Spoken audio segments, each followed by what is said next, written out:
Hello guys, welcome back to App. For today's video, we are going to show you or discuss with you how to get bank statement online Halifax.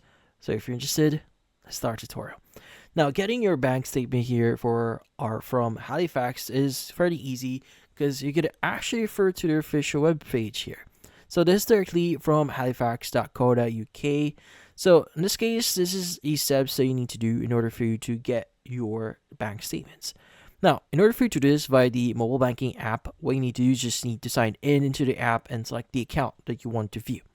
Now, in this case, you want to click or select the three dot menu there and just select the download or print statement option to save or print your statement. Now, in this case, for paper copies, select order paper statements and just choose the statement that you would like to download. Now, or in this case, print or order and follow the instructions in order for you to do so.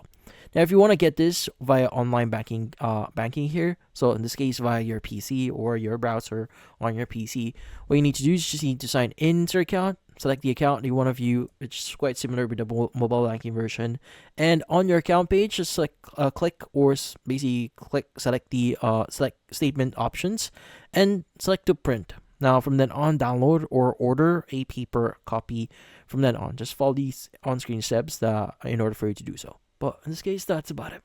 Hopefully this video was able to help you. Like and subscribe to App. Thank you for watching.